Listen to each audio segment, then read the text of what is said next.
That's the realistic number. You know, there's one of the biggest things that I have to combat as the owner of a lead company is all these other people and companies out there that will sell lies essentially and say, oh, you're going to close 50% of these leads. And so I try to be really realistic. And there are so many variables, right? The area that you're targeting is probably one of the biggest. The carriers you represent. So if we're talking about underwriting, right, some carriers might have certain underwriting niches that others don't. So you might be able to get someone qualified, whereas another carrier can't. Obviously as an agent, if you're new and you're not really familiar with the sales process, that can hinder you. And then one of the biggest ones, which I know you're a huge fan of, Eric, is follow-up. And if you call a lead once versus calling a lead up to 10 or 15 times, well, that could be the difference between a 3% closing percentage and a 20% closing percentage. And that's really the whole game right there. Even if you are new, even if you don't really know what you're doing. We wanted a way that agents could hone their craft and be a part of a larger community, get the resources they need and information they need to know. We cover relevant topics in the industry that will help you close more sales. We talk to top producers and industry leaders to share knowledge and best practices from around the country. So if you want to make more sales, then listen up because we're dropping gold. Hey, what's up, everybody? Thanks for joining us today. I'm so excited for the guests we have. You know, the question out there is always, hey, where do I buy leads? Who's a trusted source? Who would I want to do repeat business with? Well, I have the answer for you today with my guest, Glen Shelton from Lead Heroes. Glen, thank you so much for being on the show today. How are you, man? Good. Hey, I appreciate you having me on, Eric. I'm excited. So yeah, like I mentioned, the question that gets asked all the time, whether it's a new agent or a seasoned agent, and it doesn't matter what vertical, it could be final expense or Medicare, people want to know where they can get leads that they can end up basically having repeat business, because if it works, then they're going to want to keep buying more and more and more so that they can operate their business efficiently. Glen, you have a lot of people out there saying great things about Lead Heroes, and I wanted to give you an opportunity to kind of tell us more about how the product works. So specifically, what kind of leads is it that you generate?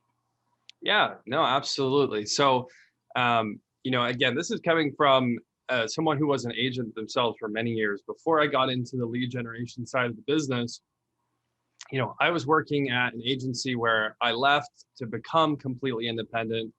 And the first problem I'm trying to solve for is how do I get in front of as many prospects as possible?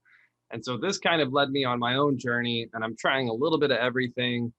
And then ultimately what I found worked best was to have someone make phone calls on my behalf.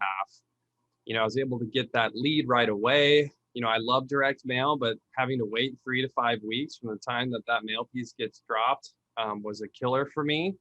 And then, at the time, the internet lead marketplace with and it's really the same it is now, all of these shared internet leads, you're seeing a lot of these co-reg leads where traffic's being pushed through all these different funnels, which again, it can kind of hinder the response rate. So being able to have something that's truly exclusive, where someone actually spoke to that prospect within the recent past, so 12 hours, whatever it is, if it's a real-time delivery, and then again, it's a telemarketed lead. I guess a long answer to your question.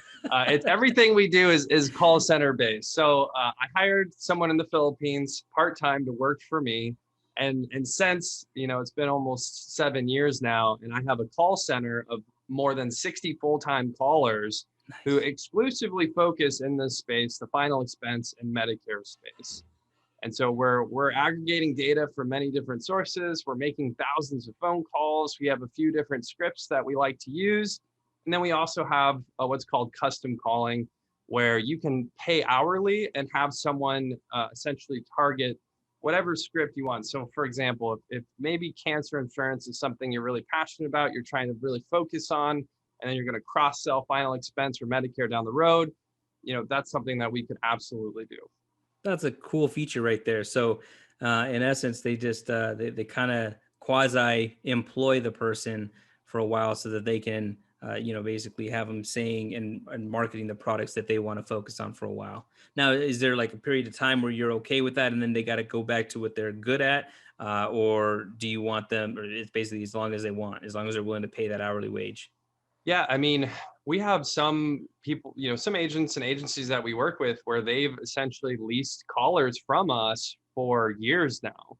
And ultimately, I think it's probably going to be the future of the business, because so many people have certain customizations that they want done with their campaigns, whether it's a slight script change or, a certain area that, or a filter that we don't normally do that they want to add on. So yeah, it's been really successful. So I think that's an option that a lot of agents might want to explore. Now, again, there are agents who really want a fixed cost lead where they know, okay, I'm getting this and I'm spending this, and we still offer that as well.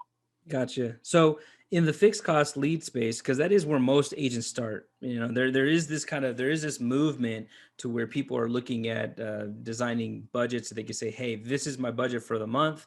What can we do? How many leads can we produce? Managed marketing, right? That's what we call it, managed Right. marketing. So until then, though, I still think for the majority of agents trying to get into the lead side of things or just trying to write business, buying per lead is going to be the best fit for them. And in that instance, let me ask you a question. Do you have like a minimum order in which if someone's going to go and give you a call, what's the minimum of leads they got to buy in order to place an order with you? Yeah, so the minimum order is 10 leads, especially if you're going that fixed cost route. And, like you said, if you're trying to write a business plan and you want to know exactly how much you're going to spend, how many leads you're going to get, how many you need to close, what your ROI is going to be, obviously buying a fixed cost lead is going to be beneficial for a business plan like that. Having someone work for you hourly, similar to an employee, it's an additional variable where you're not exactly sure what your lead cost will look like. That's right. Let me ask you then, because here's a question that'll come up a lot with when it comes to any kind of leads, and I know the answer is always a variable one, but I want to see what you have to say. People are going to ask, well, if I buy, let's say, 30 leads from you this week, what can I expect in terms of close ratio? And I know it's going to be a variable answer, but I just want to see what your normal response is to people who ask you that. So, the general rule of thumb that I tell everyone is it's typically about 10 to 15%. That's the realistic number. There's one of the biggest things that I have to combat as the owner of a lead company is all these other people and companies out there that will sell lies essentially and say, oh, you're going to close 50% of these leads. And so I try to be really realistic. And there are so many variables, right? The area that you're targeting is probably one of the biggest. The carriers you represent. So if we're talking about underwriting, right? Some carriers might have certain underwriting niches that others don't. So you might be able to get someone qualified, whereas another carrier can't. Obviously as an agent, if you're new and you're not really familiar with the sales process, that can hinder you. And then one of the biggest ones, which I know you're a huge fan of, Eric, is follow-up. And if you call a lead once versus calling a lead up to 10 or 15 times, well, that could be the difference between a 3% closing percentage and a 20% closing percentage. And that's really the whole game right there. Even if you are new, even if you don't really know what you're doing, if you make one call to every lead versus tracking the leads, calling them 10, 15, 20 times, you're obviously going to be significantly more successful. That's the key right there. And that's what I always tell people. If you're only calling your leads twice, you're setting money on fire, because just from statistics standpoint, regardless of where the leads generated, you're going to need to reach them at least 5 to 12 times before you get them on the phone. So that's definitely a great way to put it, to give people the conservative estimate so that they don't, because I think if you give them too high, anytime that expectation isn't met, they're coming back at you. So it's always important to give them that good conservative estimate so they can build their numbers and their close ratios around that. Sorry, let me get a quick drink here. No, you're good. And again, it is a conservative estimate. We've had agents and agencies come back to us and say, oh man, that last lead order, we did close 20, 25%. But again, I want a realistic number for you guys where, you can grab a batch of leads and you can have an expectation. There's an agent or an agency owner, Jeff Root, that I think a lot of people know, and talking with him previously, he was saying how when he's really looking at a closing percentage on a marketing campaign, he's running something for 90 days, and so you're running the paid marketing for 90 days, then you're still doing follow-up on that paid marketing for maybe another 90 days. And then you're looking at your ROI and your closing percentage up to 6 months later. And that is going to be a really pure number of what that campaign generated. And it seems like the average agent a lot of times is like, they buy leads and then 48 hours later, they're like, okay, how much money did I make? Right? Yep. So then what would you say to somebody who's coming to buy leads from you? They buy 30 for the week. What do you normally kind of coach them a little and say, like, listen, it's not necessarily the strategy shouldn't be to buy just a week, test them out, see if you like them or not. Is there a time frame in which you say, like, listen, it's better to actually buy for a month, 2 months, 3 months to be able to determine how well those leads work for you? So usually when this conversation happens, instead of it being a length of time, I'm usually explaining a quantity, right? So it's kind of being in the lead generation space. This has kind of made me a bit of, I don't know if data scientist would be the right word, but I'm kind of a numbers freak. Yeah. So it really comes down to sample size. And just like if you're trying to poll an audience, if you only talk to 10 people and you ask them 10 questions, you're giving them a question, you talk to 10 people, your sample size is really small. But if you expand that and it's 100 or 1,000, you're going to have a much more accurate data set. So usually I tell people, listen, that minimum of 10 lead order, that's kind of like a taste test. Like if you want to see what it's going to sound like, how it's going to work for you, absolutely buy 10 leads, try it out, see what you think. If you want to make sure we're actually going to deliver, obviously there's lead vendors that will take your money and they won't even give you anything in return. Yeah. So I totally understand that. And that's why we offer a small sample size of 10. But in reality, if you really want to know how it's going to work from an ROI perspective or a closing percentage perspective, 100 is probably the minimum. And realistically, it's probably more like 300 or 500 leads that you have to work through. So, whether that takes you a few weeks, a few months, whatever your process is, I think it's all about working a quantity that's going to give you an accurate sample size. Is there, I guess, and I'm not saying that there's going to be a lot of agents who are in the position to do this, but is there a limit maybe that someone can buy per week where you just want to make sure that you're able to fulfill it? Like if somebody comes up to you and says, I want to buy 100 leads this week.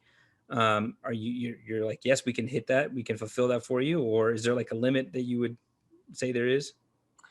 I mean, there is a limit. It would probably be more like, hey, we want 500 leads a week. Like, and again, we're highly scalable. We have a system in place where we can bring on a trained caller. We've created a temporary pool of trained callers that we can pull from as needed.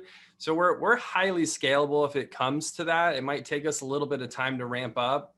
Some of the most successful telesales agents that we work with, like independent agents who are just calling from their house, they're working 100 to 150 leads a week by themselves. Oh, wow. So, I think that's a pretty, like about 100 leads a week. I think that's a realistic number. If you're really in telesales and you're dialing every single day, Monday through Friday, that's only 20 leads a day over 5 days, so, yeah, it's definitely not unreasonable. We can absolutely deliver something like that week in and week out. Awesome. And that's what I think. The hard part is if they're going to buy into something, they want to make sure that there's at least the capability of being consistent so that they can build their business model around that. Now, ideally, it's always probably good to have multiple channels for leads, but I think it's always good to have a stronghold, right? Like a place that we can count on, where we know we can generate leads pretty efficiently, pretty consistently. And I think telemarketing has kind of always been that. Yeah, we got into a couple of years ago at Lead Heroes. We were trying to do some direct mail. We were trying to get into some of the Facebook marketing, and we kind of ended up scrapping all these other things to just focus on the call center, which is what we've always been best at. and watching something like Facebook where that algorithm can change, and you're essentially trying to build a lead generation system on someone else's playground, can be really, really tough because they can change things so fast. So, I don't foresee a future where we stop making phone calls entirely. Maybe it's not our primary method of reaching out, but yeah, it's a tried and true, classic way of marketing. Yeah, for sure. And let me ask you, in the digital world, when we're generating leads, we have either what we call short form leads or long form leads, depending on how many data points we're collecting. How many data points do you guys collect when you're doing a lead over the phone? So it's there's several data points that you're going to get with every single lead. You're going to get their name, their address, their approximate birth month, their approximate income. You're going to get the notes that the caller took while they were on the phone. You're going to get the recording of that original call that we made. So it ends up working out to be close to about a dozen data points that you're going to get. Nice. Yeah.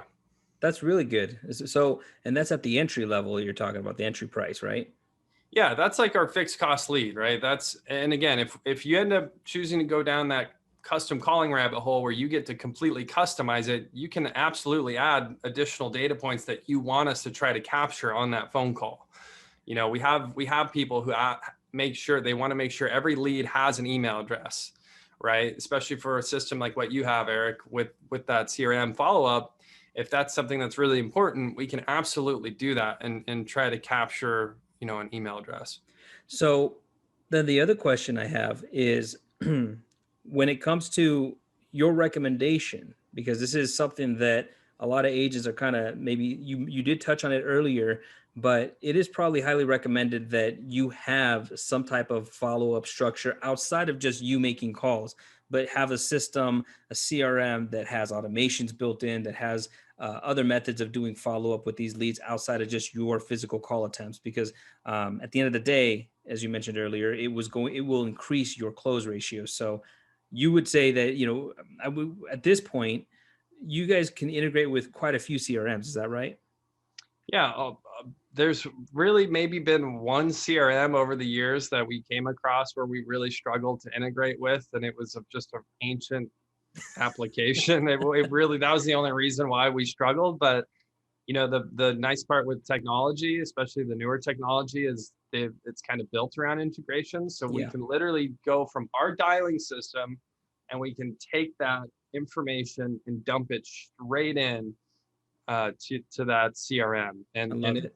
it's huge. It is huge. And you said it perfectly, Eric. You're lighting money on fire, guys, because when it comes to what you're spending on marketing and trying to get, and I've gotten really passionate about this over the years, because not only are you lighting money on fire, but you know what? My team has a beneficiary that actually might want help or need help, and you're not doing your job helping that Medicare beneficiary, or if you're trying to sell final expense, you're not helping them get the product or the policy that they need. So that kind of took it a step further when I looked at it from that angle, because like they need help.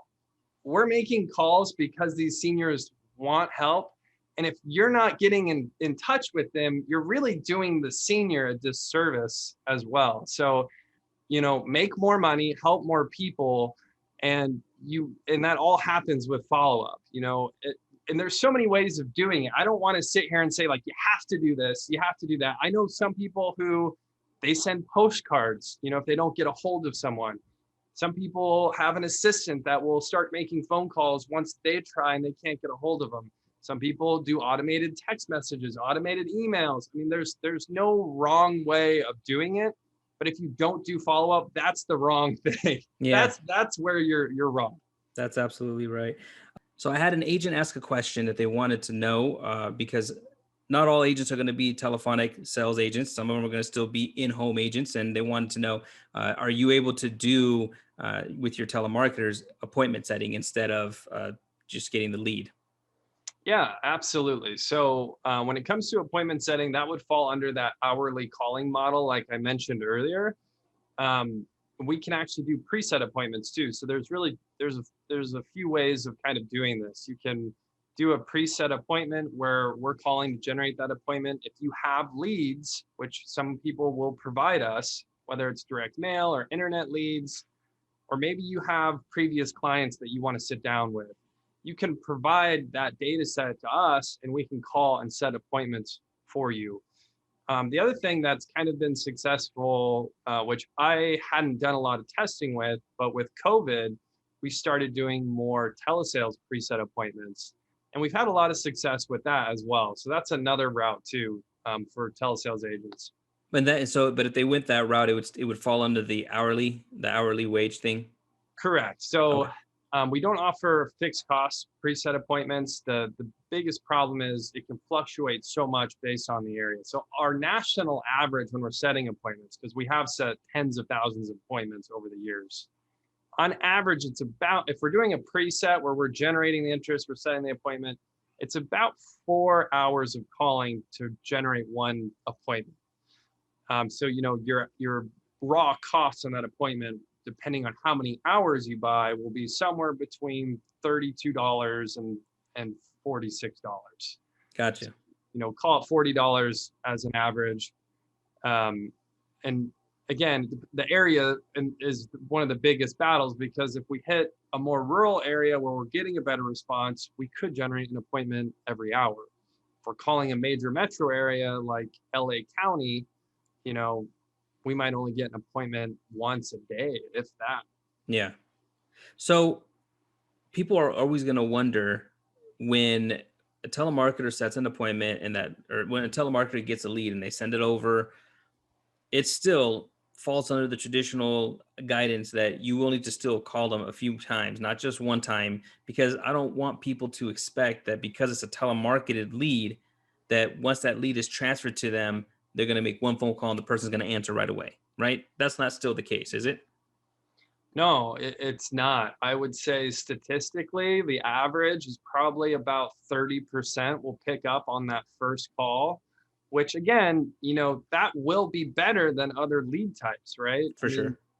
Something like an internet lead, you might only get 10 or 15% of those people to pick up on the first call. Yeah. So, but still, if you want to get to the point where you're talking to 80% of your leads, which you should, I don't care where you're getting your leads, you should be trying to have a conversation with 80% or more. If you're not, you're doing something wrong.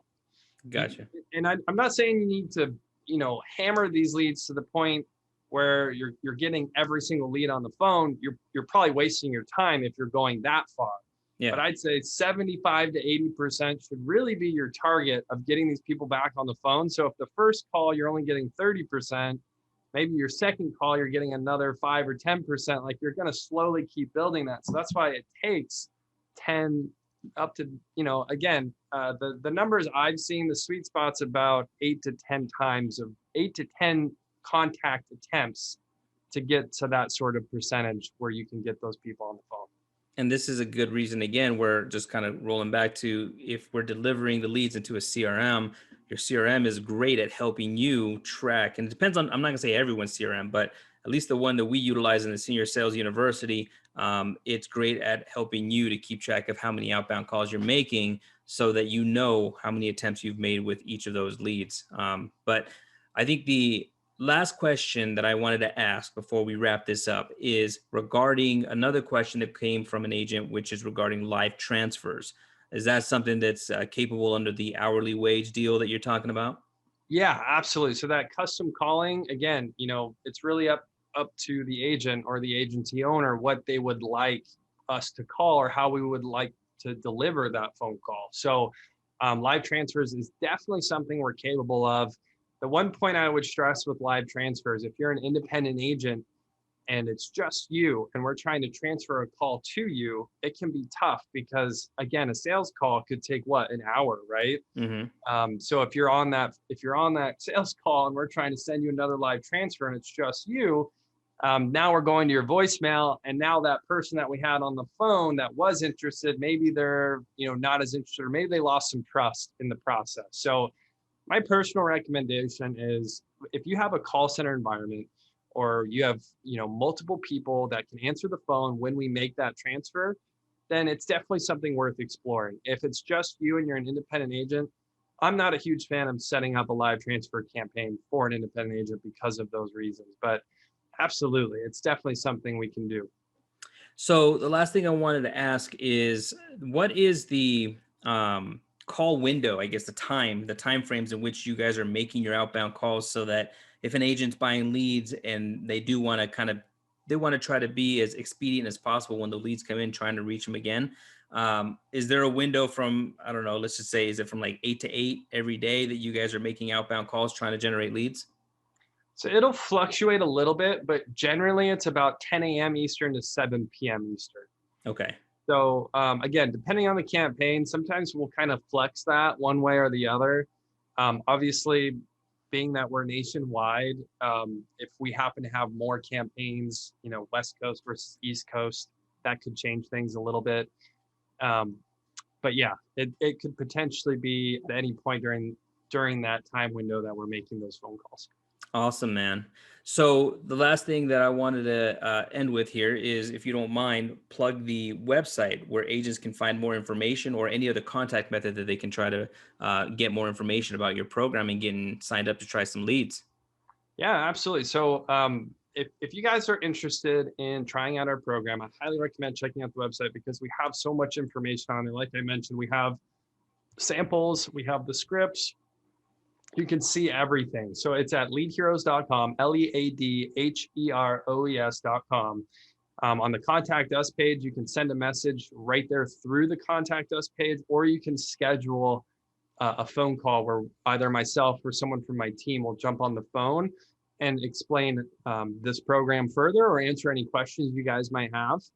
But yeah, I'm super excited about working with Eric, and I wanted to take a second too, Eric. I actually took about an hour of my day, and I jumped on one of Eric's webinars when he was going through his CRM, and it really is phenomenal. I have an interesting take, because I work with so many different CRMs. I've seen a ton of different CRMs, and Eric has a solution, you guys, that is, from a cost standpoint, I think the value is insane.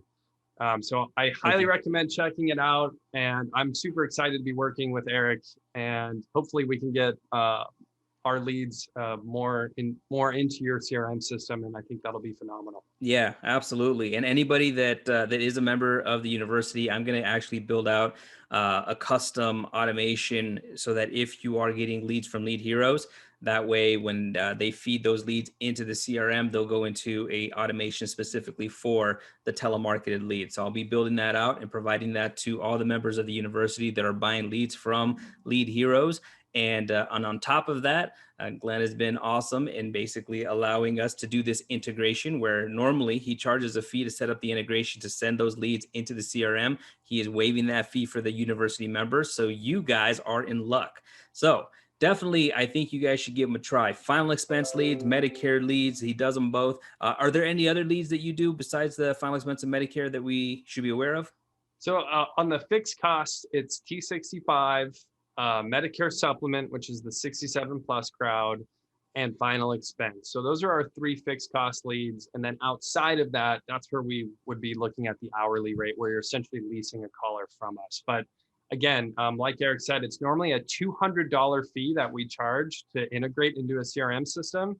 That's something that we are waiving with any order that you guys buy from us to integrate into the CRM.